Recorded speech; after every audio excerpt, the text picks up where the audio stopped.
Vector class প্রায় 11-12টা class হয়ে গেছে। এখন যেহেতু আমাদের আরো 4-5টা ক্লাস লাগবে ভেক্টরে, মোটামুটি 15-16টা ক্লাস লাগে। তো ভেক্টর আমরা পর্যায়ক্রমে শেষ করব, তারপর আমরা দেখো গতিবিদ্যা ক্লাসটা স্টার্ট করে দিচ্ছি। ঠিক আছে, গতিবিদ্যা গ্রুপে তোমরা এই ক্লাসটা পাবা। তো দেখো যে গতিবিদ্যা আমাদের আসলে পড়তে হবে কি কি, এখানে 4টা টপিকস হচ্ছে মেইন আমাদের, যে নিক্ষিপ্ত বস্তু, পড়ন্ত বস্তু, সাধারণ অংশ যেটা তোমরা 9 এ পড়ে এসেছো, আর কৌণিক অংশ। এর মধ্যে কৌণিক অংশটা আমাদের জন্য খুবই গুরুত্বপূর্ণ। এই কৌণিক অংশ আমাদের ফার্স্ট পেপারে মোটামুটি 3-4টা চ্যাপ্টার এবং সেকেন্ড পেপারে আরো 3-4টা চ্যাপ্টারের প্রয়োজন।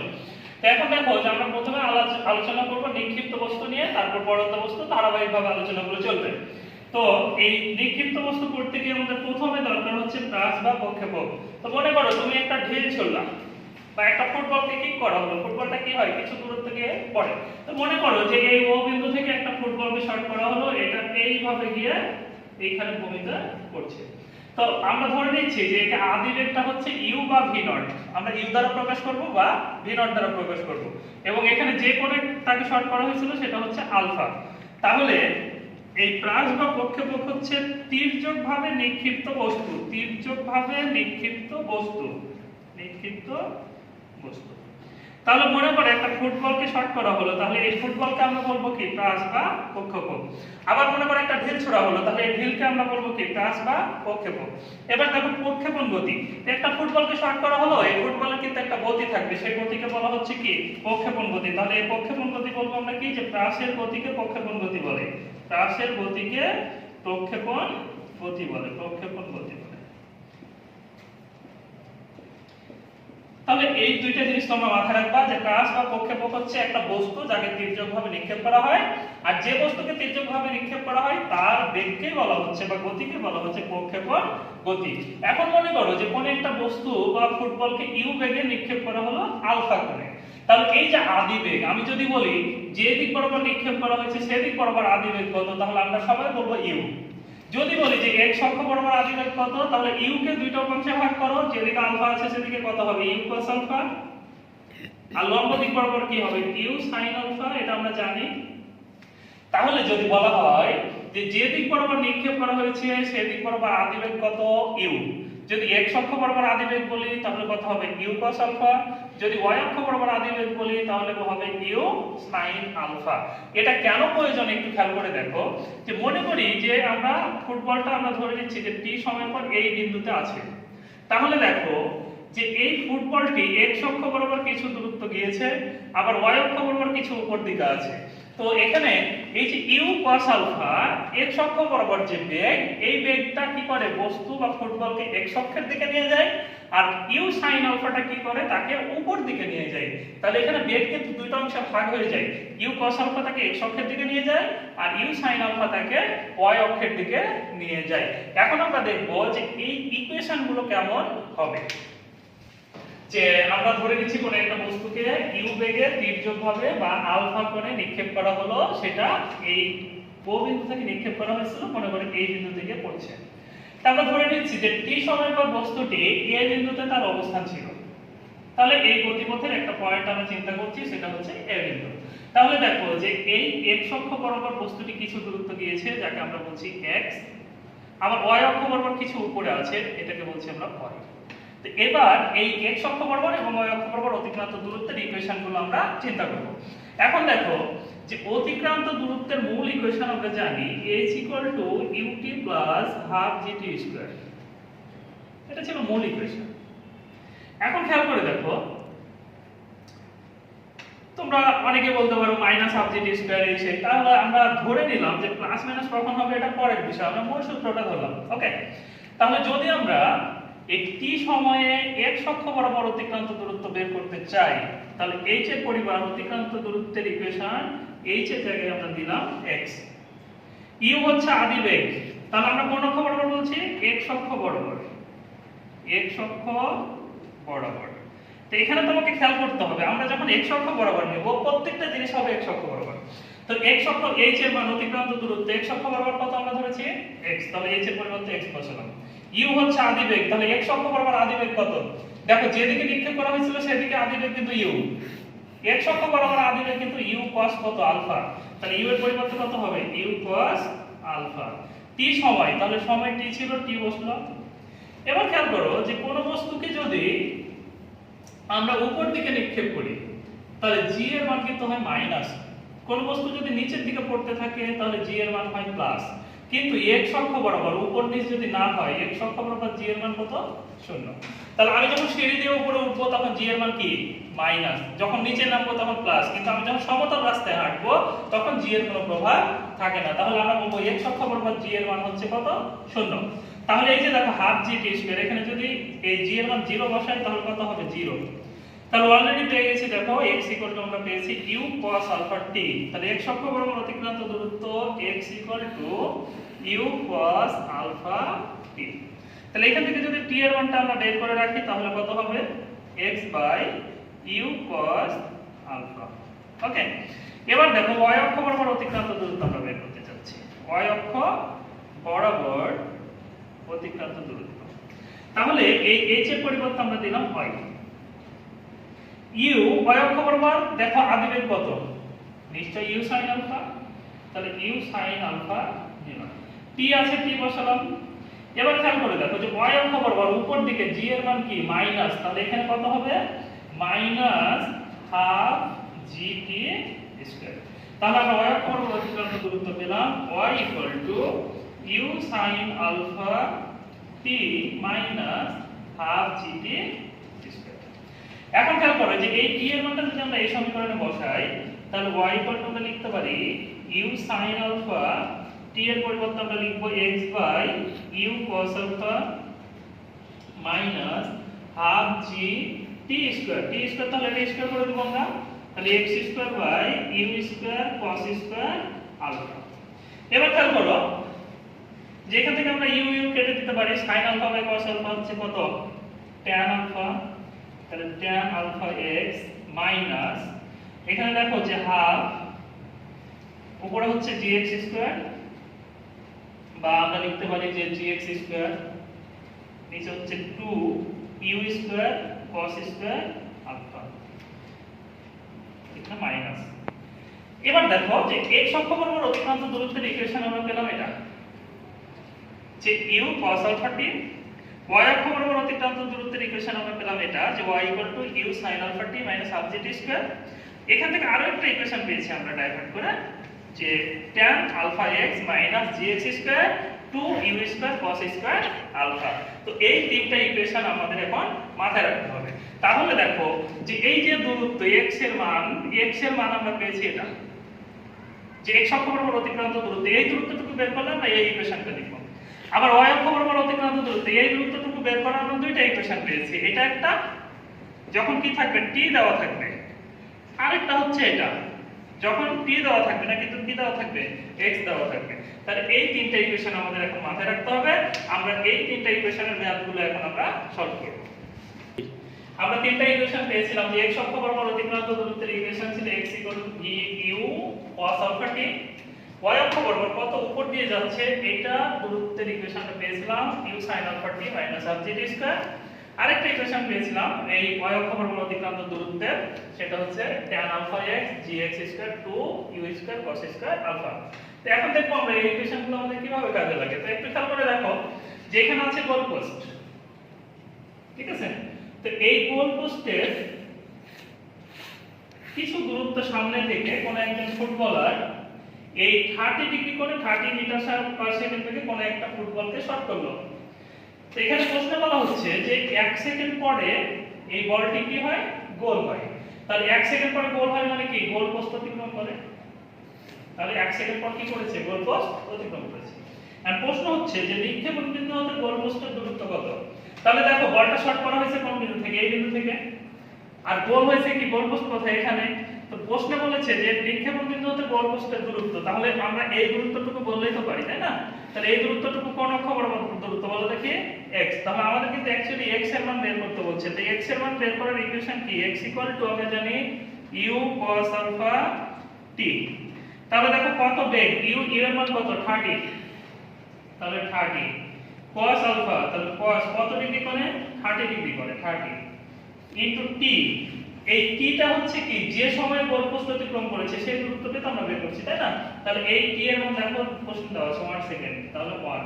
তাহলে আমরা অ্যানসার পেয়ে গেলাম এত মিটার। মিটার। এই হচ্ছে আমাদের অ্যানসার। এখন 2 নম্বর প্রশ্নে বলা হচ্ছে দেখো যে গোল পোস্টে কত উপর দিয়ে বলটি গোল হয়েছে। তাহলে দেখো গোল পোস্ট তো যে পরিমাণ লম্বা থাকে কখনো নিচ দিয়ে যেতে পারে, এখান দিয়ে যেতে পারে, এখান দিয়ে যেতে পারে, ঠিক আছে। তাহলে আমরা দেখব কত উপর দিয়ে গেছে, মানে কিসের মান বের করতে হবে আমাদের, y এর মান, যে কত উপর দিয়ে বলটা গোল হয়েছে, তাই তো।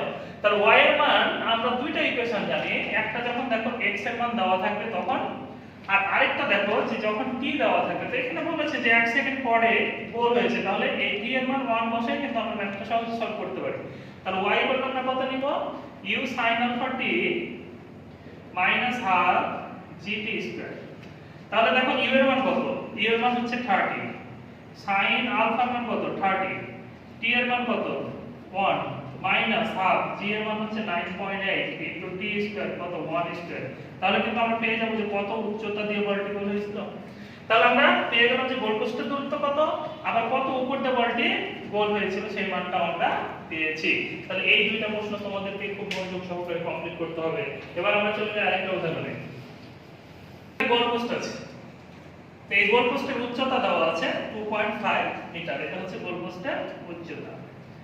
এখন খেয়াল করো যে এই গোল পোস্টের 20 মিটার সামনে থেকে কোন একজন footballer alpha equal to 30 degree কোণে 20 মিটার পার সেকেন্ড থেকে কোন একটা ফুটবলকে শট করলো। তাহলে প্রশ্ন হলো যে এই শটটি গোল হবে কিনা। তাহলে দেখো যে মনে করো যে এই গোল পোস্টের যদি উপর দিয়ে বলটি চলে যায় তাহলে কি গোল হবে, হবে না। আবার যদি গোল পোস্টের নিচ দিয়ে যায় তাহলে কি হবে, গোল হবে। তাহলে অ্যাকচুয়ালি আমাদের বের করতে হবে যে এই গোল পোস্টের কত উপর দিয়ে বলটা যাচ্ছে, তাই তো। তাহলে আমাদের কিসের মান বের করব আমরা, y এর মান। সেই মানটা যদি এই 2.5 এর চেয়ে কম হয় তাহলে গোল হবে, আর যদি বেশি হয়ে যায় তাহলে কি গোল হবে না। তাহলে আমরা বের করব কিসের মান, y এর মান। তো দেখো y এর মান বের করার আমরা ইকুয়েশন জানি দুইটা, একটাতে t আছে একটাতে x আছে। তো এখানে কি আছে দেখো x এর মান দেওয়া আছে, তাহলে কোন ইকুয়েশন নিব আমরা, নিশ্চয়ই পরের ইকুয়েশন। তাহলে y tan alpha x, তাহলে tan alpha x minus gx square 2u square cos square alpha। তাহলে দেখো tan alpha, alpha মান কত এখানে বলেছে 30, তাহলে tan 30 into x, x এর মান কত 20 minus g, g এর মান হচ্ছে 9.8 into x এর মান হচ্ছে 20 স্কয়ার by 2, u এর মান হচ্ছে 20, তাহলে 20 square into cos alpha, alpha মান কত 30, তাহলে 30। এবার আমরা ক্যালকুলেটর চাপলে এখানে একটা মান পাবো, দেখো এখানে একটা মান পাবো, বিয়োগ করলে আমরা একটা মান পাবো এত মিটার। তাহলে এই মানটা যদি y এর মান 2.5 এর চেয়ে বেশি হয় তাহলে কি গোল হবে না। আবার y এর মান যদি 2.5 এর চেয়ে কম হয় তাহলে কি হবে, শর্টটি গোল হবে। তো এই টপিকটা অবশ্যই আমাদের মাথায় রাখতে হবে, প্রচুর সৃজনশীল প্রশ্ন হয়। আরো পরবর্তী অংশে যাই। এবার আমরা t সময় পরে এই নিক্ষিপ্ত বস্তুর বেগ বের করব। ওকে, তাহলে দেখো যে কোন বস্তুকে u বেগে আলফা কোণে নিক্ষেপ করা হয়েছিল। তো আমরা দেখে নিয়েছিলাম যে x অক্ষ বরাবর তার বেগটা হচ্ছে u cos আলফা, আর y অক্ষ বরাবর তার বেগটা হচ্ছে u sin আলফা। তো এখন দেখো যে কোনো একটা পয়েন্টে যদি আমরা চিন্তা করি, মনে করো এই পয়েন্ট, তো এই পয়েন্টে বস্তুর বেগটা কোন দিকে, এই পয়েন্টে তার বেগ কোন দিকে, এই পয়েন্টে তার বেগ কোন দিকে, এই জিনিসগুলো কিন্তু আমাদের খুব ভালো করে বুঝতে হবে। তো দেখো যে আমি আমার ইউটিউবে একটা ক্লাস আছে যে বৃত্তাকার পথে কোনো বস্তু যদি ঘুরতে থাকে তাহলে যে কোনো মুহূর্তে তার বেগটা হচ্ছে কি ওই বৃত্তের স্পর্শক বরাবর। তাহলে এই ক্ষেত্রে দেখো যে এই পয়েন্টের দিক হবে স্পর্শক বরাবর, শেষ বেগ যদি আমরা চিন্তা করি d, এই পয়েন্টে তার শেষ বেগটা হবে কি স্পর্শক বরাবর, এই পয়েন্টে তার বেগটা হবে স্পর্শক বরাবর। তাহলে দেখো প্রত্যেকটা পয়েন্টে তার বেগের দিক কিন্তু আলাদা আলাদা। তাহলে এই যে v কে যদি দুটো অংশে ভাগ করি, x অক্ষ বরাবর y অক্ষ বরাবর, তাহলে x অক্ষ বরাবর যদি আমরা ধরি vx, y অক্ষ বরাবর আমরা ধরব vy। এই ক্ষেত্রে দেখো x অক্ষ বরাবর vx, y অক্ষ বরাবর আরেকটা vy আমরা ধরতে পারি। এই ক্ষেত্রে x অক্ষ বরাবর বেগ হচ্ছে vx, আর y অক্ষ বরাবর বেগটা কত দেখো vy। ওকে, তো এই ক্ষেত্রে একটা জিনিস তোমাদের মাথায় রাখতে হবে, দেখো প্রত্যেকটা পয়েন্টে বেগটা হচ্ছে দুইটা উপাংশ আছে, একটা vx একটা vy, কিন্তু সর্বোচ্চ উচ্চতায় দেখো এখানে এই উপর দিক বরাবর কিন্তু vy থাকার কথা। তো বস্তু যখন সর্বোচ্চ উচ্চতায় ওঠে তখন কিন্তু ওই শেষ বেগ y অক্ষ বরাবর তার শেষ বেগটা হয়ে যায় কত, 0। তার টোটাল বেগ কিন্তু 0 হয় না কখনো, কোন অক্ষ বরাবর বেগটা 0 হয়, y অক্ষ বরাবর বেগটা 0 হয়। তো এই বিষয়ে আমি বিস্তারিত পরে আলোচনা করব। তো আমাদের এখানে দুইটা জিনিস মাথায় রাখতে হবে, যে যে কোনো পয়েন্টে বেগ হচ্ছে কি তার স্পর্শক বরাবর, যখন নিচে পড়বে তখন স্পর্শক বরাবর, যখন উপরে উঠবে তখন স্পর্শক বরাবর, যে কোনো পয়েন্টে স্পর্শক বরাবর।